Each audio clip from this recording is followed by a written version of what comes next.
So we'll revive our motivation using refuge in bodhicitta, and we'll do it in English today. It's nice to alternate. I go for refuge until I'm enlightened, to the Buddha, the Dharma, and the Supreme Assembly. By my merits from giving and other perfections, may I become a Buddha to benefit all sentient beings. I go for refuge until I'm enlightened, to the Buddha, the Dharma, and the Supreme Assembly. By my merits from giving and other perfections, may I become a Buddha to benefit all sentient beings. I go for refuge until I'm enlightened, to the Buddha, the Dharma, and the Supreme Assembly. By my merits from giving and other perfections, may I become a Buddha to benefit all sentient beings.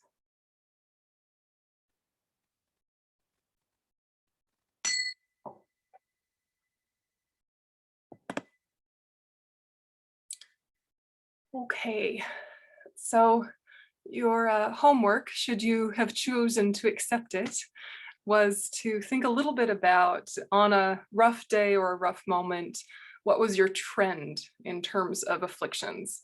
Are you more likely to go in an ignorance direction, an attachment direction, or an anger direction? And just kind of as an exercise of self-knowing, you know, it's not like one is worse or better than the others. They all are problematic in different ways, but it's good to kind of know what's your default when things get rough, because it's easier to then work on it when things are a bit calmer. And then you get good enough at working at it when things are calmer, that the next time things are difficult, your training kicks in.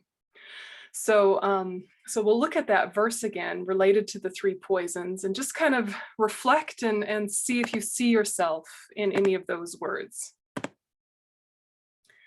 So it was verse 2. We already went through the preliminaries, and verse 1 in the context. So verse 2 says, the practice of all the bodhisattvas is to leave behind one's homeland, where our attachment to family and friends overwhelms us like a torrent, while our aversion towards enemies rages inside us like a blazing fire, and delusion's darkness obscures what must be adopted and abandoned. So homeland was referring to our most familiar mental states, these three poisons. So there's a little picture in the corner there, which is from the Wheel of Life. And in the center are three animals representing these three poisons. So anger is represented by the snake. And in Buddhism, anger always connotes the wish to harm, and as such is never justified. So when we say anger, we're not talking about being just upset.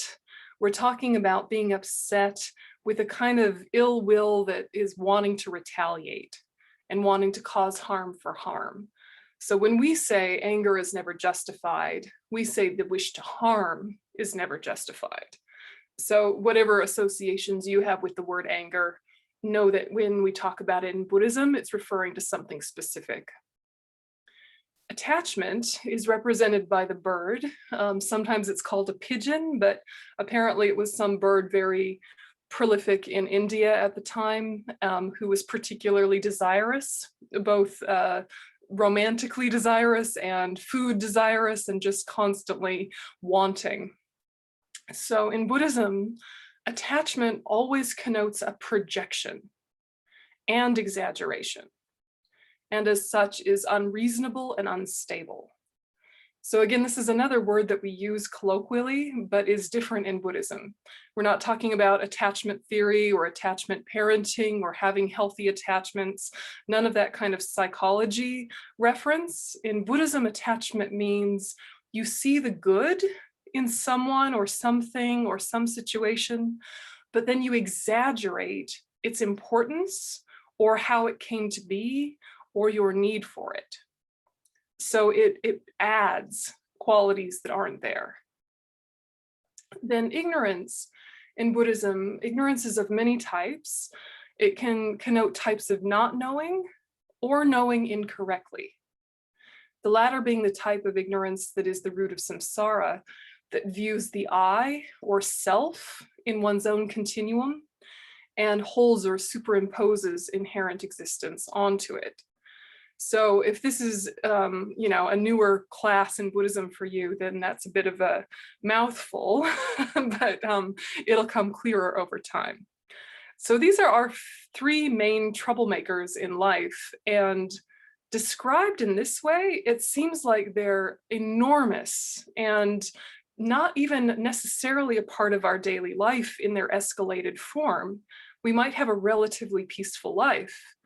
But what we're talking about is to notice them when they're in their tiny stages, to see how very native they are to us, how they are our homeland.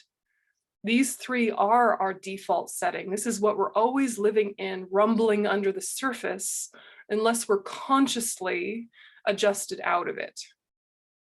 Yeah, there's very few moments in our life where we are free from these, particularly ignorance. We're always having a type of ignorance, but it's very important to be able to see all the different flavors of these three poisons, because then you can catch them. So when you think about those three poisons, can you think about them in small, medium, and large forms for yourself as an individual? And you kind of start with large first, because it's obvious, some giant argument with someone is very obviously got a lot of anger to it. Anger is often thwarted attachment, right? You wanted something, you didn't get it, now you're mad, right? Which is kind of an oversimplification, but at the heart of a lot of attachment is this neediness that actually could never be fulfilled. And once that is proven to you, you're mad. And you're either mad at the world or the person or the thing, or you're mad at yourself and you implode into depression, right? And under it all is this ignorance that's confused about reality. So the escalated form, big argument, big heartbreak, big, numbskull moment, right? Those are kind of easier to catch. But can you look within yourself and find the everyday versions, the quieter versions, the more socially acceptable versions, and see the way that they diminish your peace of mind and maybe diminish your kindness to others as well? Can you feel those kind of ordinary ones? And, even on quite a good day, we kind of flicker between altruistic, open-hearted, friendly person to slightly self-centered, what about me? What about me? What about me? And then, oh, right, it's not about me. How's everyone doing? How's everyone doing? Do they like me? Wait, that doesn't matter. And we kind of flicker from positive states of mind to negative states of mind in the course of a day. And it's just kind of quiet and adult and polite. And so we might not be confronted with the reality of our homeland, because we're nice people. And we are nice people, but to really look at, how do you want to be a deep person? A person that is speaking from their highest ideals and living by their highest ideals as consistently as a person with distracted mind can do. And then not feeling too much pride or arrogance because you do that. That's what can happen too. You get well trained, you start getting on top of your path, and then you're a little bit too smug and missed it, right? So it's a razor's edge, isn't it?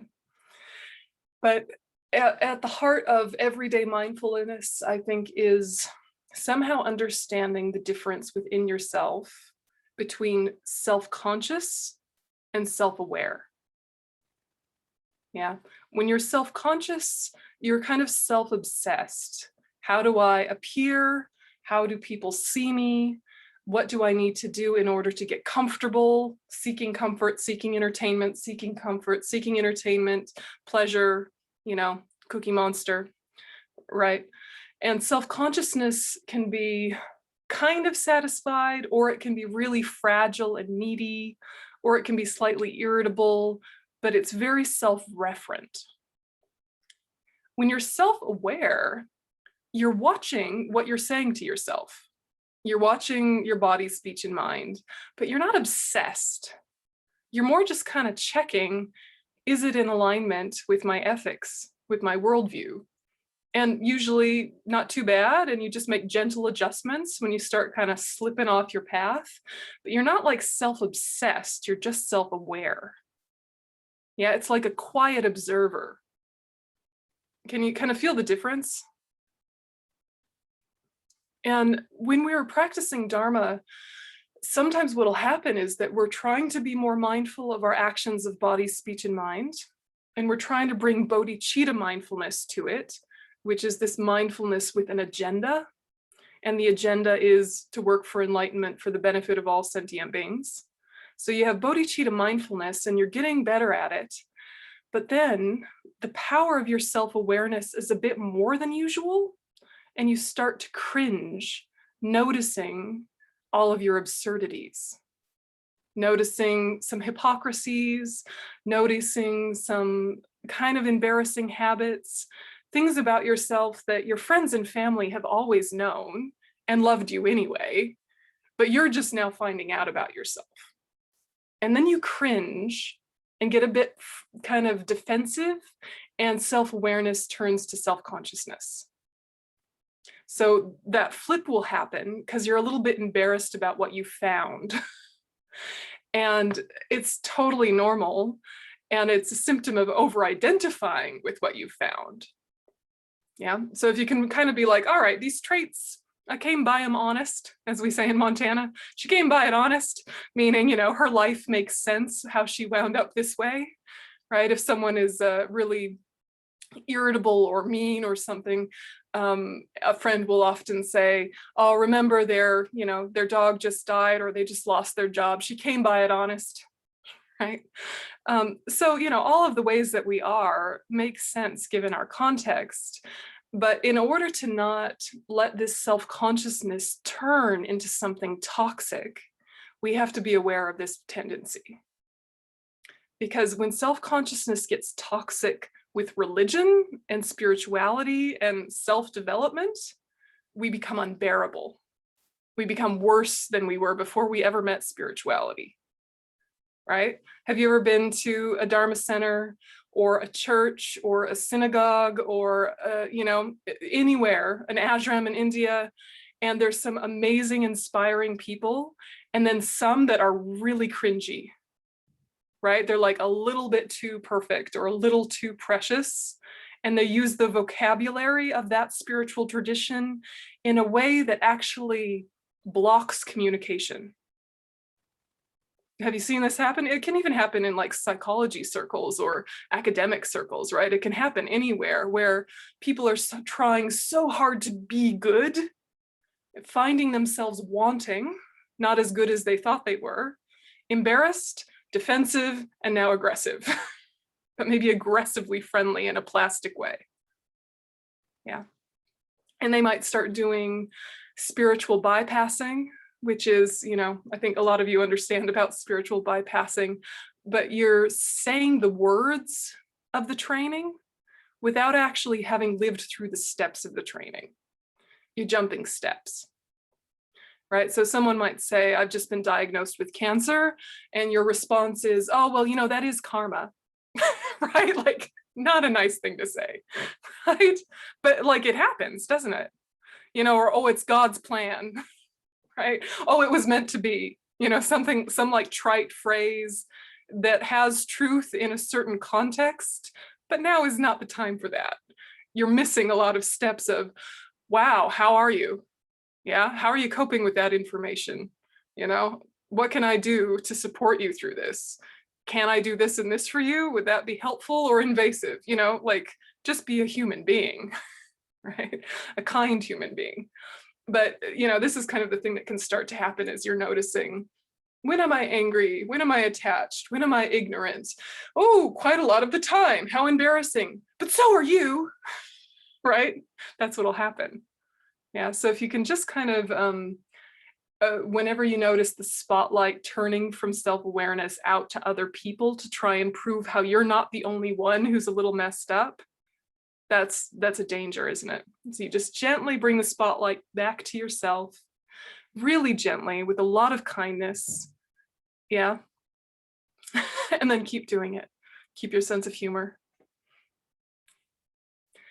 Thoughts? Yeah, Lara. Hi, good morning, everybody. Thank you, Venerable.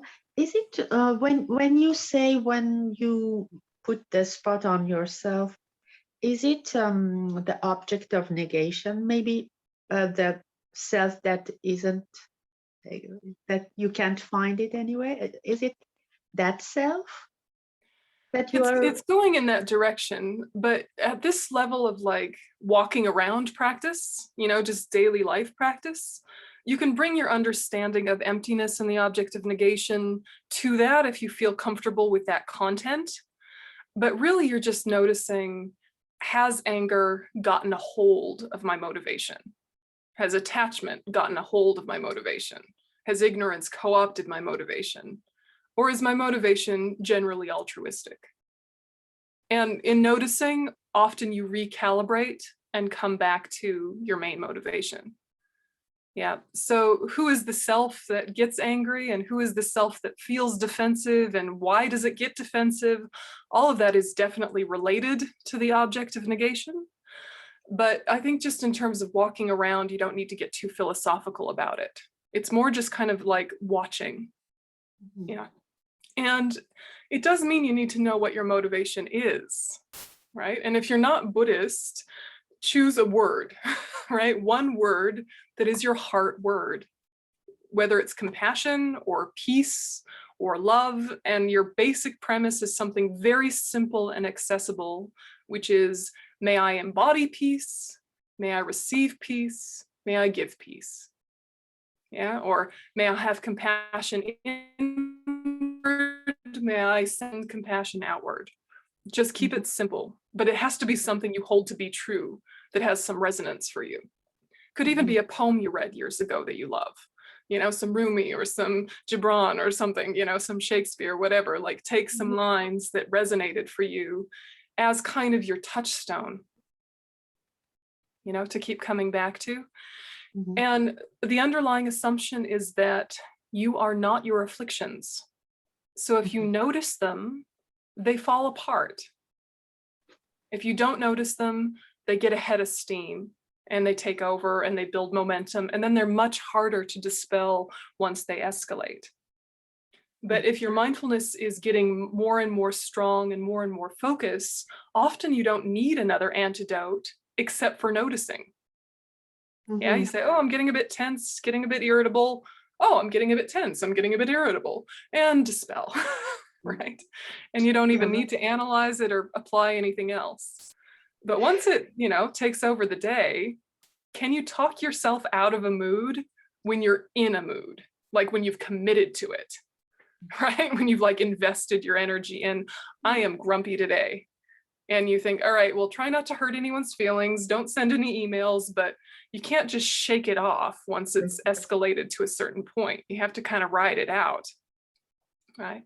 Which is why mindfulness is useful, because it means you can catch it when it's small enough to dispel. Yeah. Other thoughts about this whole premise? Noticing what you're saying to yourself? Yeah, Eleanor. Oh, we got to unmute. Can you hear me? I can. Oh, lovely. Thank you. I was laughing at myself the other day. I just rang about my fourth member of the family. I have a large family, and I had been talking to them all, and I got off the phone and I was thinking to myself, I was feeling a little pissed off, excuse my expression, but nobody, that was all about them, how they were doing. None of them said to me, how are you doing? And I thought, you know, I got to have a good old laugh at myself. And I thought, yeah, it's not about me, it's about other people, you know, so putting the Dharma into practice then, you know, but it was just catching myself and thinking a little self-pity. So I sat down and I started to write, you know, about self-pity, and I finished up having a good old laugh, you know, at myself. So yeah. And just caught myself, you caught yourself, which is the is the huge thing, isn't it? Because normally we just give in. Yeah, that's right. And then the next time we see our relatives, we're already irritable before they even talk. And these are the people we like, never mind the people we don't like. Yeah, that's right. And I guess what I would add to that is, can you take 2 beats, or 2 or 3 beats to say, it would be nice if people checked on me. Yeah. And I am a human being worthy of care, because all human beings are worthy of care. And I can take a minute to go, ow, like, it would have been nice if they checked on me. And I actually have been a little lonely lately, and that would have been nice. And then do training, 2 seconds, just, it's okay to feel your feelings, right? And I think that you do. It's just that question of, we don't want to rush to mind training without feeling a little bit, in such a way that we don't miss the lesson, because I think it makes us so much more caring if we have a little bit of the ouch, and then we bring in the mind training, because it means that the next time the mind training is going to kick in sooner.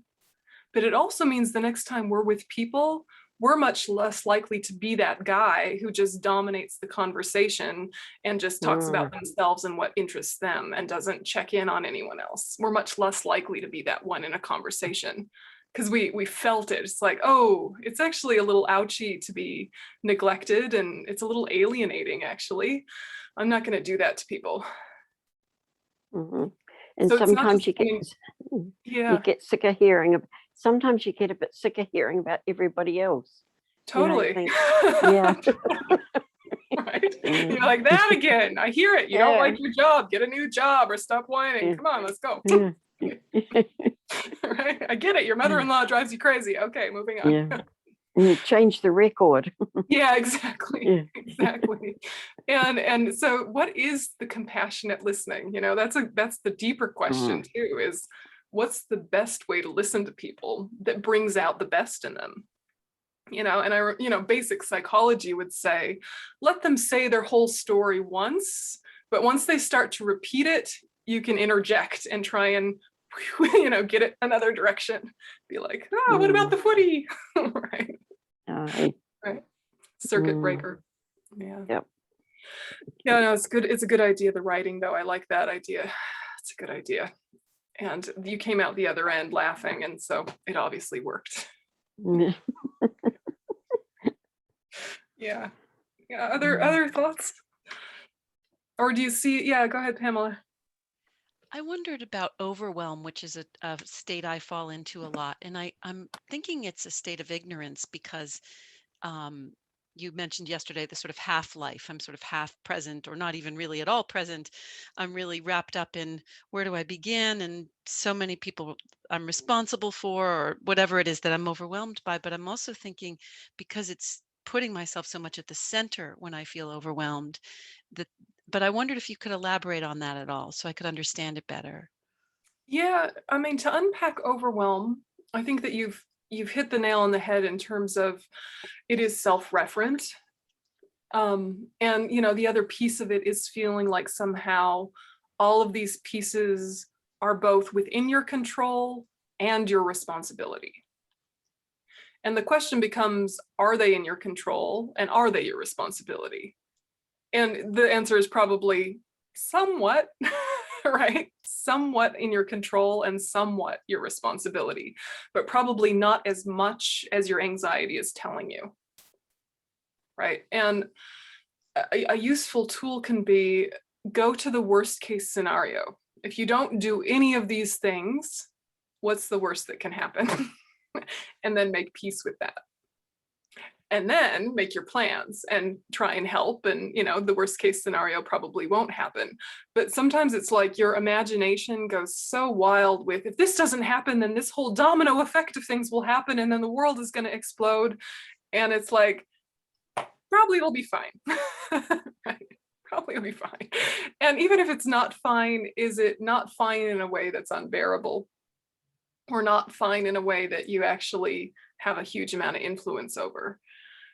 A lot of the things with overwhelm and anxiety, it's hard to disengage long enough to take care of your own mind first.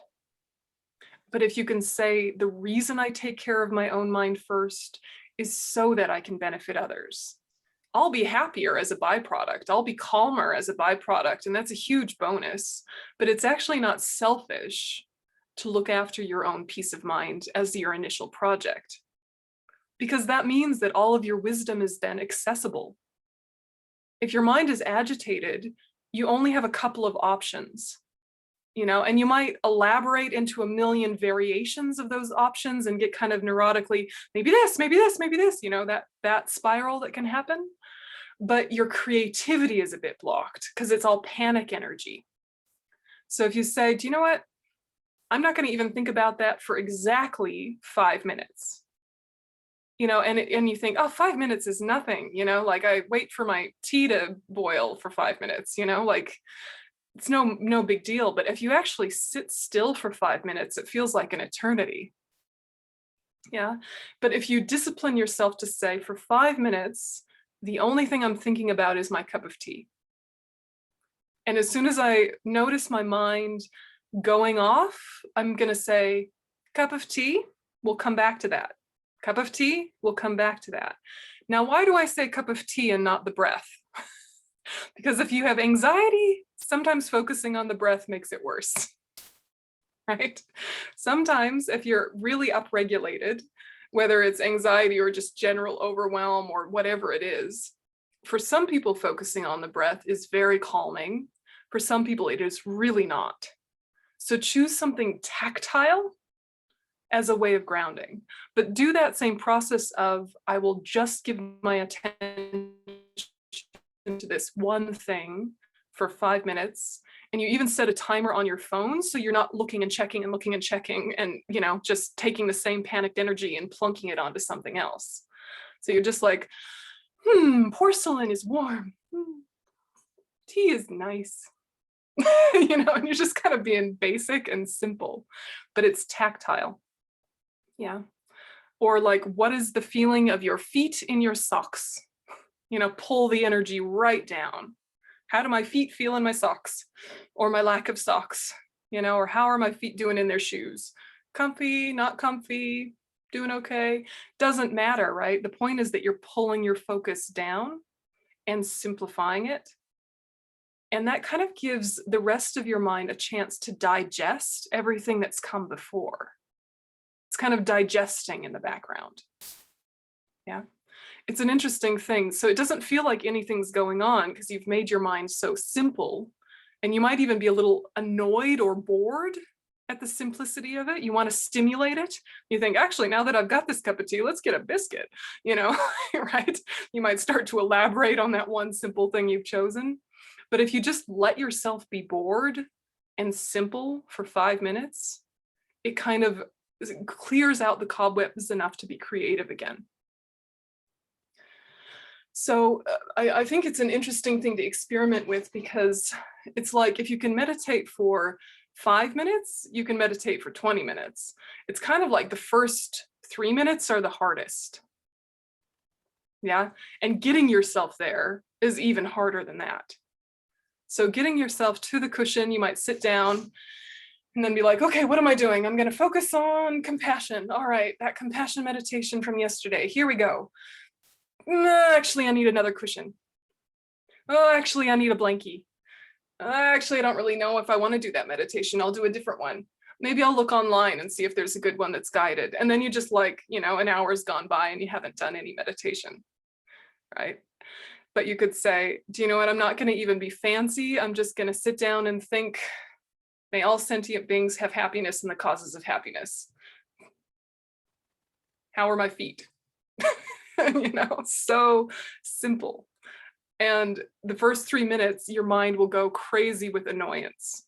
Like, this is stupid. This is boring. I don't like this, and you'll have a kind of a grump or a panic of, this is not enough. This is not enough. This is too much. This is not enough. But if you can hold your seat for 3 minutes, usually you'll settle. And if it helps, you can start with like a body relaxation where you're just focusing crown of the head all the way down to the tip of the toes, letting go of tension. You know, if it feels like the breath will be useful, focus on the breath. But honestly, if you can just hold still for 3 minutes with a simpler mind, everything afterwards is going to be easier. There's this friction point when we transition from one activity to another, when the other one is going to demand more of us.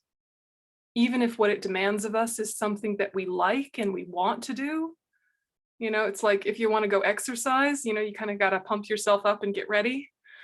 And if you think about it too long, you might say, never mind. Yeah. So gently, very gently, but overwhelm is actually much more likely to be attachment than ignorance, but it does make you in that kind of dissociative half life like ignorance does. But usually overwhelm has to do with you think more is possible than is possible. So if whenever you hear the word attachment, you think exaggeration. So it's like there is something that is similar that's possible, but you've made it too big or too self-referent or too long-term. It's like it is good or it is possible, but not as good or as possible as your attachment is saying. Yeah. And it might be hanging on to times in the past where something was possible, but then you forget all of the other conditions that made it possible and think you can just orchestrate it again because it worked well that one time. But you can't really, you know, bring everything identically into place time after time. Yeah. Yeah, I don't know. Does that ring true for you guys? Yeah. Slowly, slowly. And it doesn't have to, right? There's a lot of variations and we're all so different in how we respond to stress. We really are quite different. Our reasons for stress, the details are quite different, but the deepest reason is we have an illusion of separateness. We have an illusion that we're fundamentally disconnected. And, you know, a saying that I like, I don't know if it's always true, but a saying that I like is that psychology helps build connections between yourself and your emotions, connections between yourself and your environment, yourself and other people. It helps build connections. Buddhism reveals the fact that there already are connections. It reveals, right? So both are useful. Both are useful.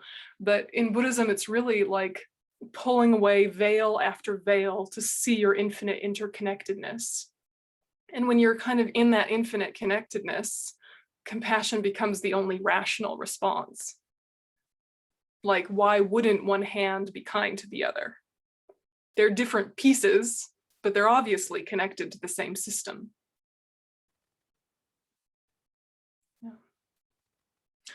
Yeah, any kind of follow-up thoughts about the 3 poisons?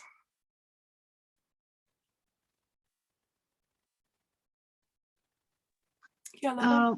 I would like to know more about the big one, ignorance. Even because sometimes when something is overwhelming, as you said, in back of your head, in consciousness, you prefer ignore something, like you are denying something, and it feels like you're zone out sometimes. Yeah. Is it the same? Is it? It's not obviously one kind of ignorance, but sometimes am I touching it?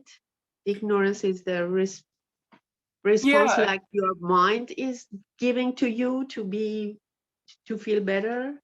Yeah. And I mean, you know, there are tons of types of ignorance, as you know, touched on, but that kind of dissociated state, that kind of half conscious, dull, half present state, it really does feel like relief and relaxation or safety or space. It feels like that.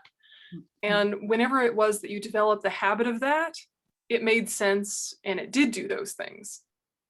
Yeah. The question is, now that you're more in your practice, more in your body, more, kind of mature in your spiritual development, do you still need that kind of lower form of releasing pressure? Because usually disassociation of whatever type is releasing some kind of pressure, real or imagined, right? And so it's totally natural that we do it and that we might need it as a technique. But now the question is, can we upgrade a little bit and say, how about I use spaciousness rather than spaciness? Yeah. How about I cultivate relaxation rather than vagueness?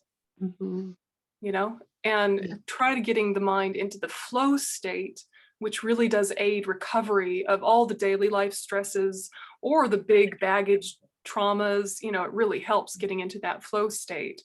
But it's the difference between spacious and spacey, right? Yeah. Spacious, Once you know right, that, in a way. but once you know that it's you have to put a little bit of light on that, it goes away by itself rather than you don't look at it, which is worsening the situation. Yeah. And I mean, sometimes you do need some space from it, and you do need to ignore a little bit while the kind of the physical response settles. But if instead of a pushing away or a suppressing, it was more like allow it to roll through like waves crashing. And if the waves crashing are too overwhelming, do your old techniques that worked if they're healthy, do what you got to do, like be kind to yourself. It's like we understand intellectually way sooner than we're able to practice experientially. So even just noticing is a huge deal. Yeah. So, think about times when you've been in a flow state. Yeah. Where you've been awake and bright and clear and relaxed at the same time. Sometimes it happens to us if we're reading something that we love. Sometimes, that difference between reading a book where you're kind of like half aware of the room around you and the people and the noises, like you're reading at an airport and you're listening for your gate and listening for your flight being called, as opposed to when you've like fallen into the book and a bomb could go off and you'd barely hear it because you're like absorbed, right? Now in meditation, we want to be that absorbed or even more absorbed than that. But in terms of daily life, we want to have more of the listening for your flight getting called while reading. Yeah. You're not like panicked, but you're able to kind of have that alertness. Oh yeah, all the time. Yeah. And it's, it's difficult, and it's an exercise. So you're going to take a while to get strong enough. So just kind of little blasts of it throughout the day, kind of check in, wake up. Right? When you notice yourself going into autopilot, wake up. Yeah. Thank you so much. Thank you, Vena. There's a question in the chat, and it says, after thinking about the 3 poisons last night and today, I feel I steer more towards attachment in the form of dependency. Is there anything you can suggest to step away from dependency from others? And, I think that definitely dependency has a lot to do with attachment for sure. Dependency or kind of codependency or neediness of various types, there's a core flaw in the logic, which thinks that kind of hole in your heart feeling could be filled if people just behaved in a specific way, right? If people just cared for me in this, and this way, and if my life got organized in this, and this way, my heart wouldn't hurt anymore, or this hole would be filled up. And the problem is that when it's coming from attachment, it will never be full. It's a bottomless pit, it'll just find more need and more need and more need, and it'll actually get worse the more you try to fill it. So it's very counterintuitive, but if you're feeling that kind of hole in the heart feeling, or that, kind of like, come fix me, care for me, love me, see me, respect me, if you're feeling that me, which everyone does, but some people feel it a lot and it can escalate into just an absolutely devastating depression even. If you're feeling that a lot, it's counterintuitive, but do something for someone else. And this is not a cheesy, cliche self-improvement kind of technique. This is courageous, because when you are feeling that hole in the heart feeling, it is your whole world, and it is so oppressive and it is so painful.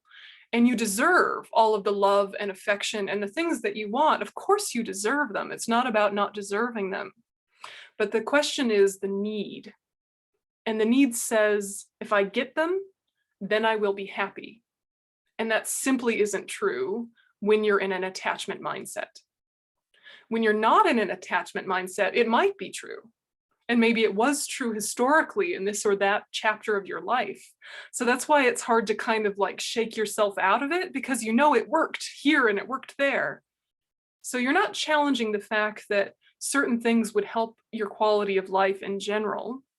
You're saying, I'm going to come back to that, working on my relationships, health, resources, workplace, whatever. I'll come back to that. But right now, what can I do for someone else? Because what you're doing is gently expanding the focus. Because this kind of dependent mind puts so much pressure on your one self as an individual, it kind of overwhelms your system. Yeah, it's too much focus on this one little being's happiness in this one moment. It kind of blasts you, right? It's like a circuit overload. Our minds are so powerful. It's like a laser beam right into your own heart. And so if you can kind of like radiate, the pressure's off. Yeah. So it can be the simplest of things. It can be like, my cat would like a treat. Let's go get him a treat. You're thinking of someone else for 2 seconds. You know, and then you think, I could write some nice letters by hand. Isn't it lovely to get a nice handwritten letter these days of internet? You know, I'm going to write someone a random chatty letter about fun things I've seen, whatever, or checking in how they are. It doesn't matter, something that makes sense for you, right? I'm going to make someone a playlist, whatever, like, you know, be creative. The point is that you're shifting focus off of yourself as the individual to give it some breathing room, to get that laser-like gaze off of your heart where it's just been burning a hole in it. Yeah, just kind of lift it. Yeah, even if you just watch the news, right? And watch the news without becoming overly identified as I should fix all of this. Just in the, wow, look at Syria, yikes. Oh, those poor people, oh my gosh, you know, just touching the pain of another or supporting the happiness of another is one of the quickest ways out of an attachment, dependency, depressed kind of vortex. But I say that really with so much awareness of how painful it is to do that in the moment, how much courage it takes to not think of yourself when you're in a dependency, neediness, depressed place. It is one of the hardest things to do. Because it's almost like you create a magnet that has to look at your own pain or has to look at your own deficiency. You know, it feels almost impossible to shake your head clear of it. But if someone fell down the stairs at your house, you would shake your head clear of it and you'd go check on them. Yeah, whatever state you were in, you'd jump up, you'd check on them, you'd call the ambulance, you'd do what needs to be done. And at the end of that, you might be worried about whoever fell down the stairs, but you probably wouldn't be depressed anymore. Do you know what I mean? Right? Concern is not the same thing as depression, right? Yeah. Yeah, so do it kindly and gently, but volunteer work, you know, or taking care of your friends or offering service in some way is one of the best ways out of that place. Yeah, easier said than done. Okay, more verses. Some of these are a little bit cringy when you see yourself in them, but that's part of the fun. So the practice of all the bodhisattvas is to take to solitary places, avoiding the unwholesome so that destructive emotions gradually fade away. And in the absence of distraction, virtuous practice naturally gains strength. Whilst with awareness clearly focused, we gain conviction in the teachings. So solitary in the sense of retreating from distractions internally and externally. Making a quiet life somehow. You know, what amount of busyness is actually a busyness of distraction and avoidance to not really look at the deep things in our life. There's a version of laziness described in Buddhism, which is like the laziness of busyness. Yeah. And this is something that, you know, capitalism encourages, right? Your family of origin probably encourages. You know, most Northern European ancestors fed into and said basically, if you're being productive, you are good. If you are not being productive, you are bad, right? It's like productive doing what, right? Right? Thieves are very productive. I'm sure mob bosses are very busy. Like being productive is not a virtue. But we do have this kind of need to be always on the go, busy, busy, busy, which can be very beautiful, productive, and helpful, or can be avoidance and laziness and conditioned response from our family, and actually deprive us of a lot of peace and space that we could use to go more deeply into our practice. So this is one of the most probably confronting for your friends and family to observe if you simplify your life. They can get so triggered, right? When you start having a simpler life, and you'll say yes to 1 or 2 dinner parties that are important and no to the rest. Or, you know, you start looking at holidays differently. Like, why do I have this sort of life that I need to escape from? How can I make my life so beautiful I don't need a vacation? Or maybe when I leave my home, it's to go to a Dharma vacation and to go do a retreat, you know, which is really going to lead to depth and well-being. Yeah. And when you start kind of reorganizing the priorities in your life, it really does need a lot of compassion for your friends and family, because they're going to miss you a little bit being less busy in their life. But it might be that it's actually more significant and deeper when they actually do see you. Yeah, those times that they actually do see you, it's going to go a lot better, because it's not with all the chaos and drama. It's going to be moments of presence and then space. But, you know, the essence of this is really an internal process of how much do I chase distraction? You know, there's the distraction that just comes up habitually, but then we add to it, don't we? Like there might be space in the day. There might be suddenly you realize, I actually don't have to do anything for a couple hours. And then what's your next thought? How should I fill in the time? I should read something. I should do something. I should exercise something. I should watch something. I should something. And there's almost a panic when space opens up. Yeah. Which is very natural. It's very natural. But to say, now's the time to simplify. Yeah, I could actually just sit in my armchair and look out the window. And that actually might be more, quote, productive than, you know, I don't know, Marie Kondoing my closet or whatever you guys get up to, right? Right. And still, you know, Marie Kondo your closet if you want to, but it's about inner simplicity.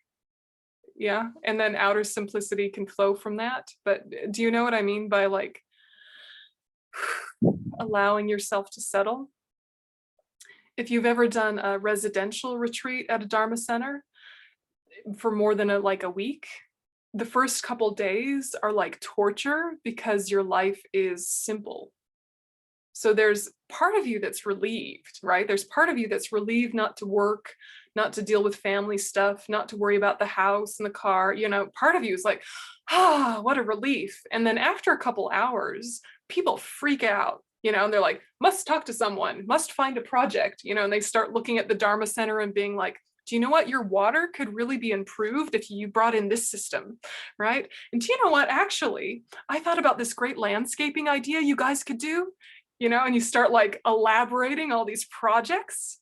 and you start thinking about what you'll do when you get home. You're like, I will renovate that bathroom. That bathroom actually would do well with some tiles. Yep.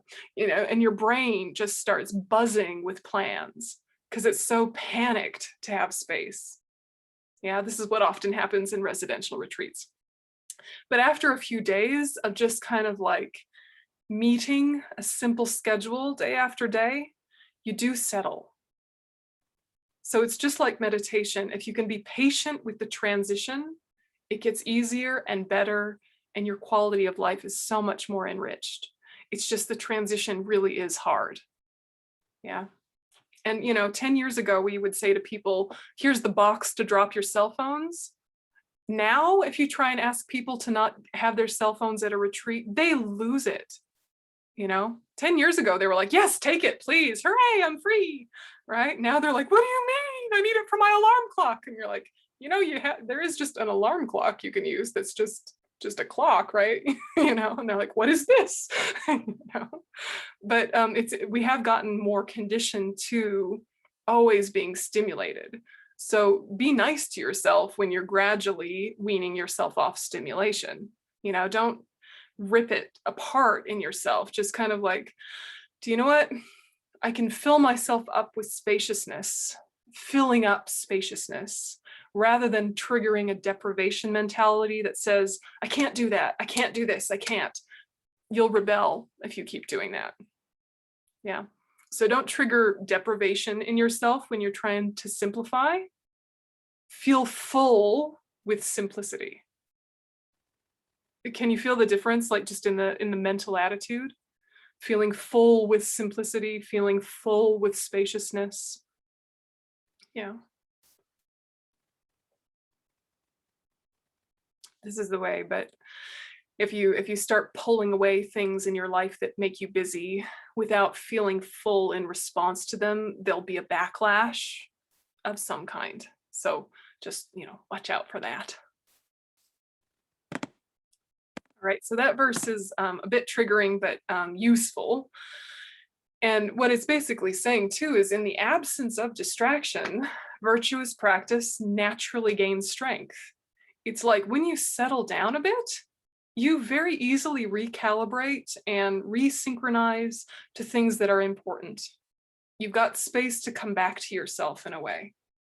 And then when your awareness is clearly focused, you gain conviction in the teachings, meaning that you see the truth of them experientially.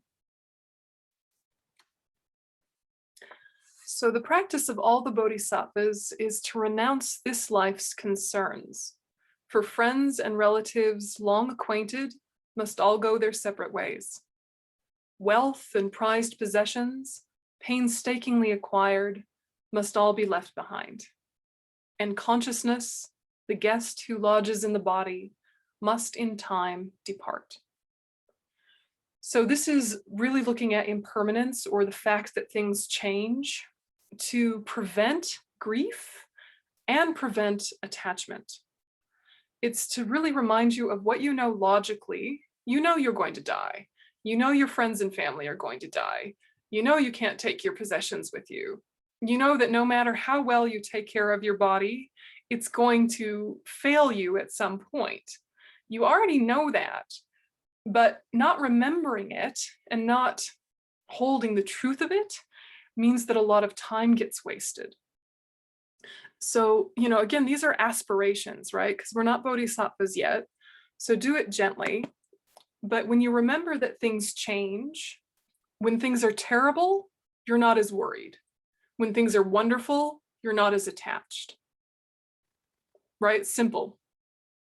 Right? So this is the thing to keep coming back to, is that when you're actively aware of how things change, you are far more present.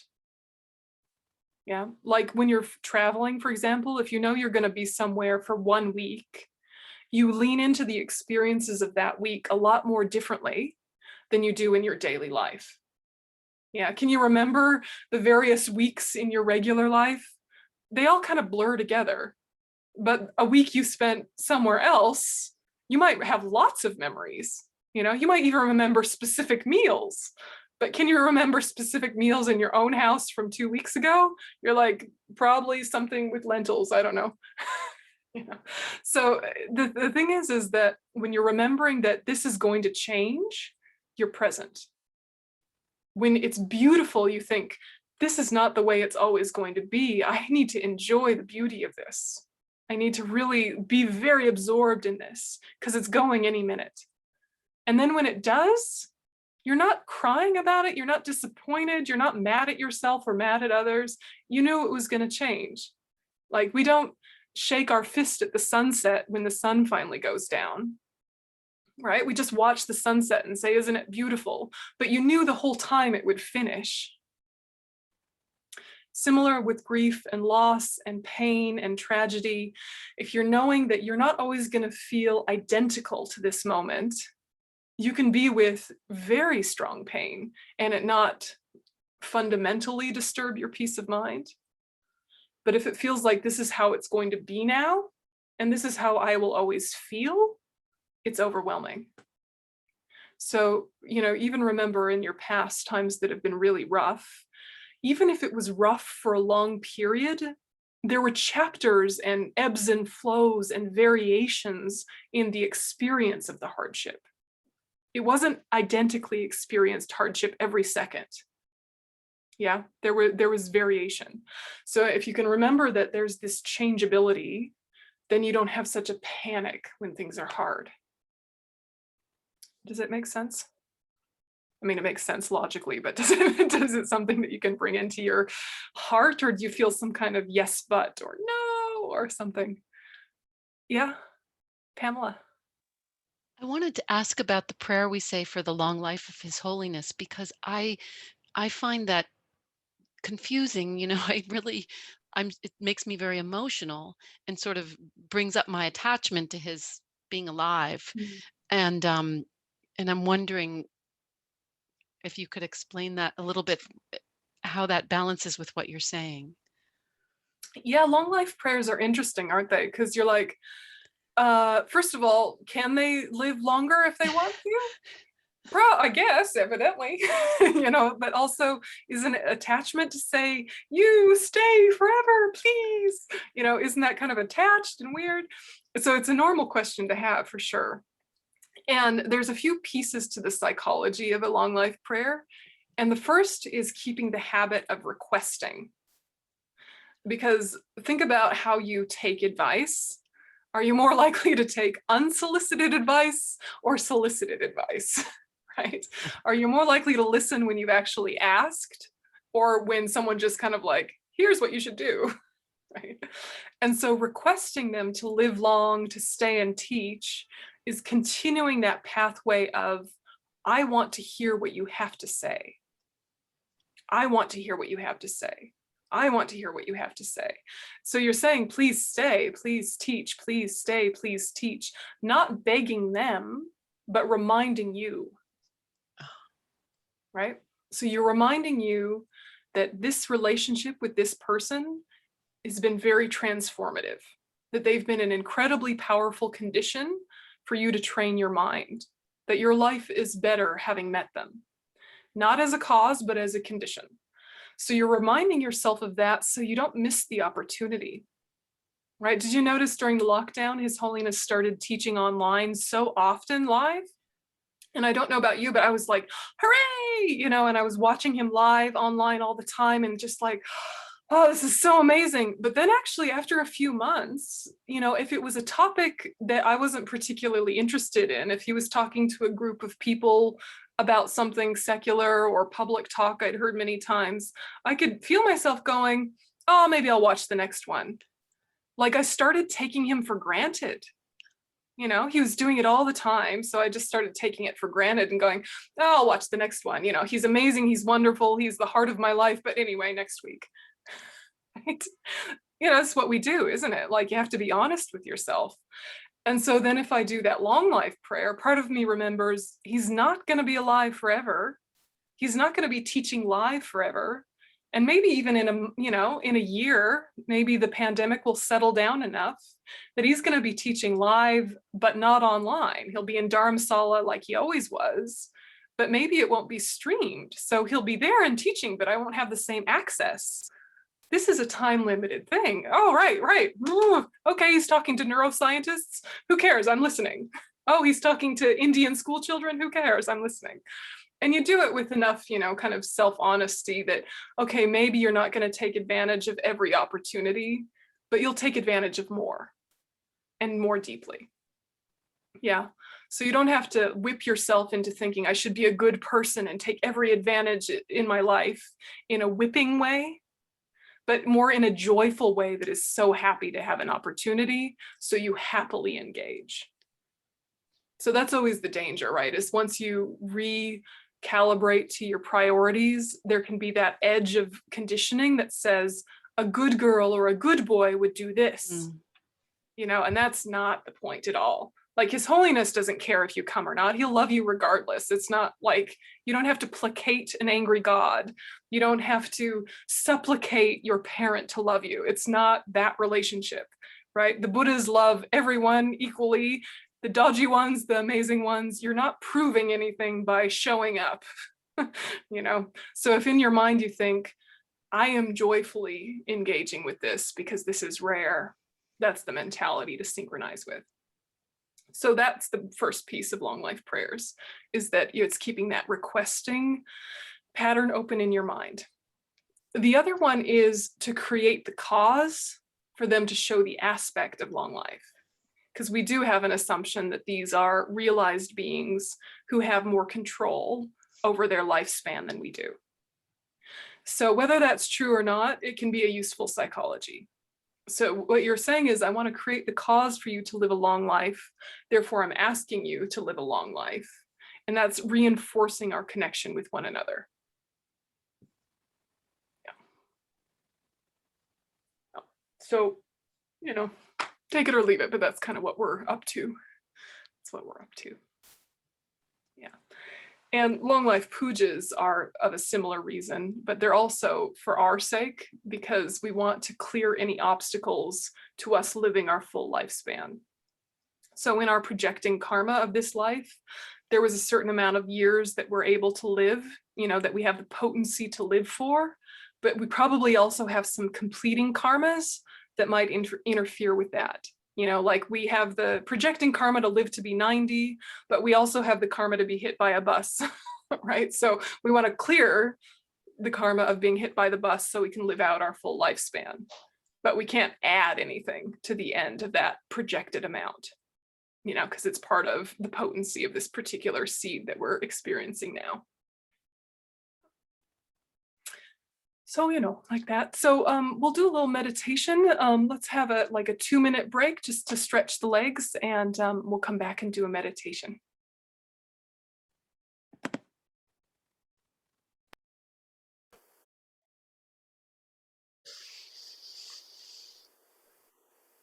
All right, so we'll do a meditation using some of these ideas about impermanence, and also some of these ideas about settling the mind and reconnecting with spaciousness. So we'll start with a body awareness.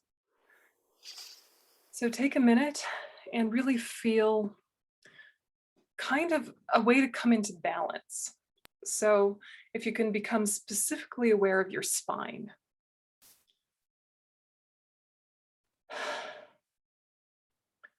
Just as you bring mental awareness to your spine, see if just through the power of your focus, you can encourage it into alignment.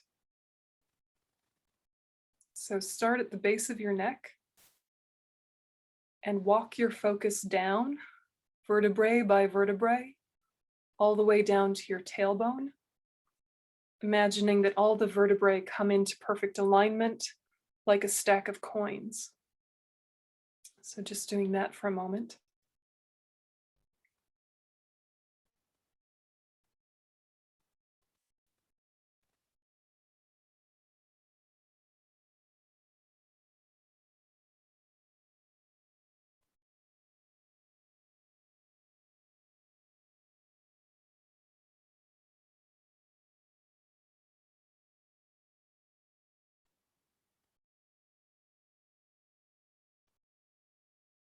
all the way down to your seat.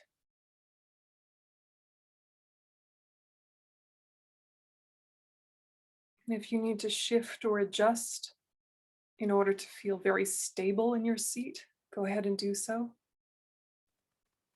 Nothing should be tightened or strained in response to your posture. See if you can get it to settle into balance.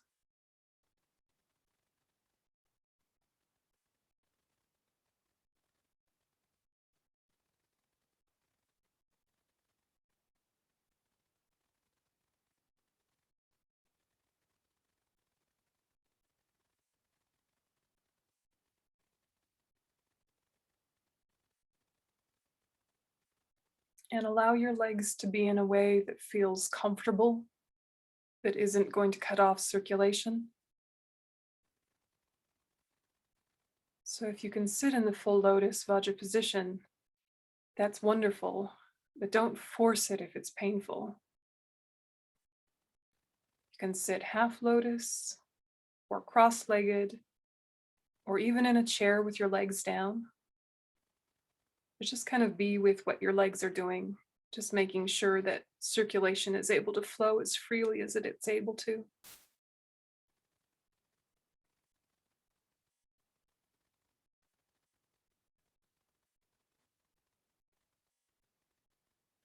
You can wiggle your toes a bit to get some life back in there.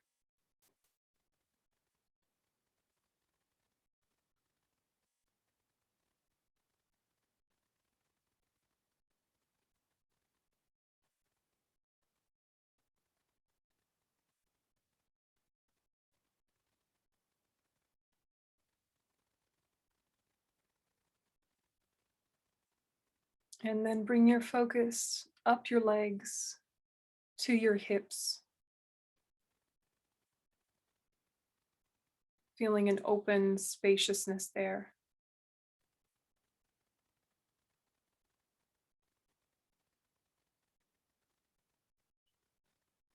And up into your core. And allow your belly to completely relax, not holding anything in, totally soft as it can be.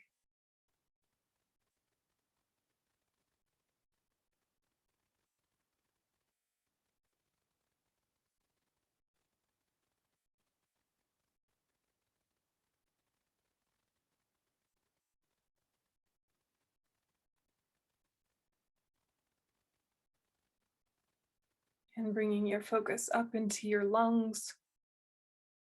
You can do a few intentional breaths, making sure that they fill up completely, empty completely.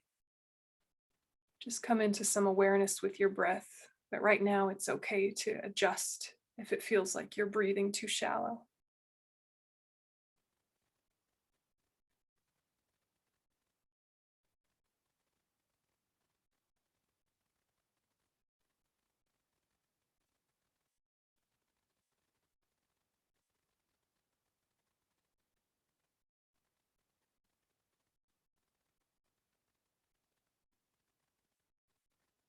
And up through your throat and your face and your scalp.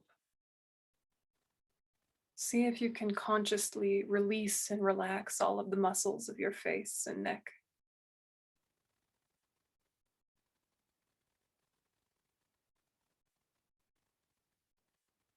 Unfurrowing the brow, unclenching the jaw, the mouth completely flexible, no pursed lips.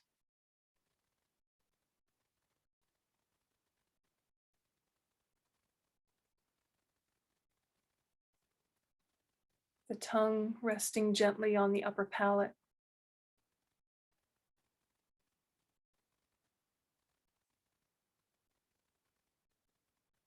The chin gently tucked in.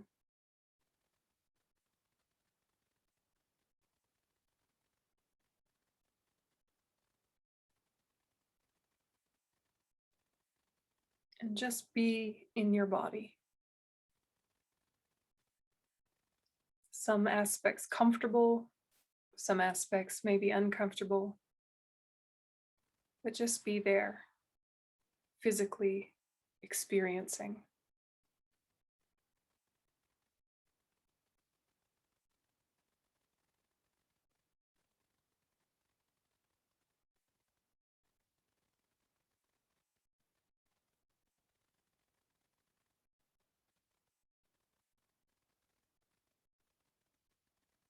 Strong back, soft front, stable, receptive.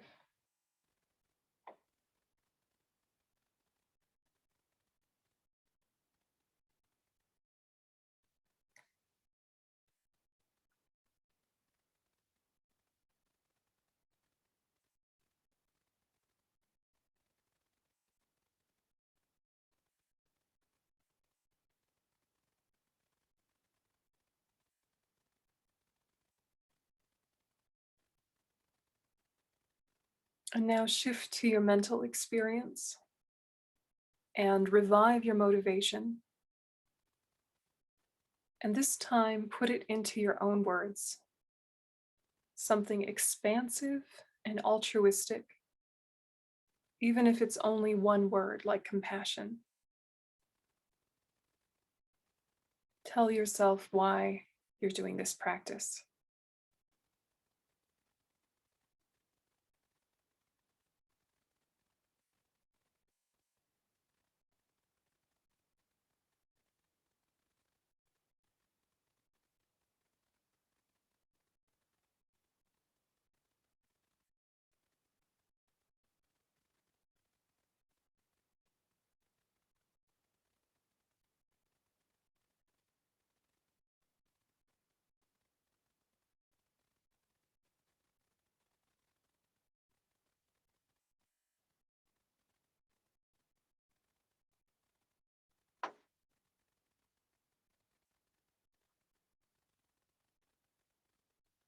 And now we're going to shift to observing your own thoughts with a background awareness that notices how they change. A bit like lying on the grass, looking up the sky, seeing the clouds, seeing the blue, noticing how the clouds change and shift. What seems stable before you looked at it, as soon as you turn your attention to, you see the movement. So bring that attitude to observation of your own mind and its thoughts.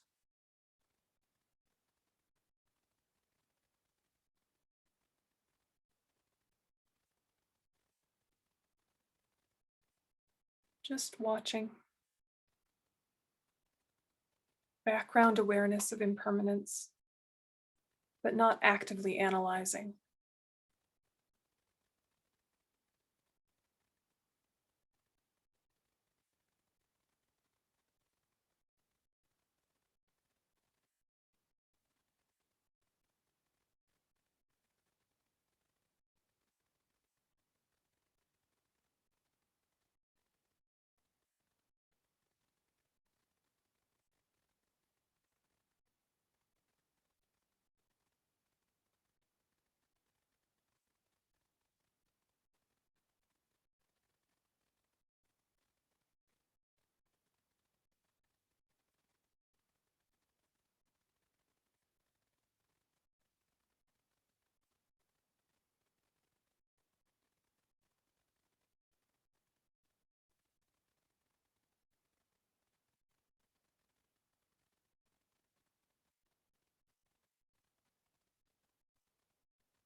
If your thoughts are noisy and verbal, you simply know that. If they're quiet, if there's color or sound, you simply know that. If it's spacious, you simply know that. Not trying to create any kind of mental weather, just an active observation of whatever arises. Watching.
And if you get lost in your thoughts or start feeding them, just gently disengage and come back to an observer stance.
Part of you noticing the way the thoughts change, content, speed, clarity, mood, so many changes in a short period of time. Just keep watching, knowing that.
And now consciously shift back to body awareness. And just notice the way your body feels right now. Notice the experience of sitting.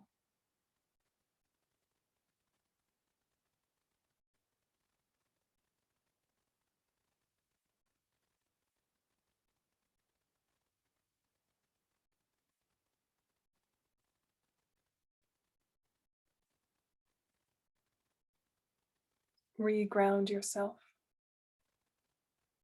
just through that physical awareness.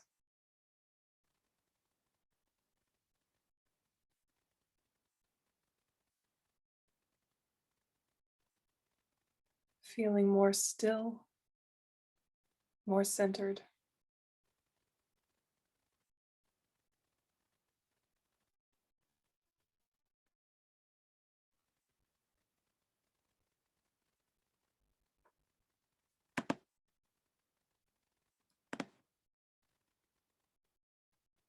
And dedicate.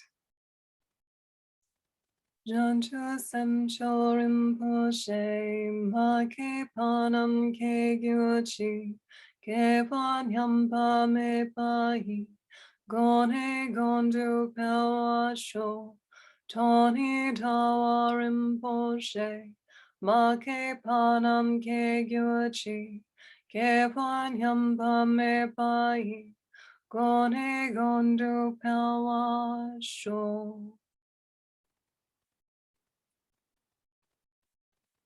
And you can relax your attention.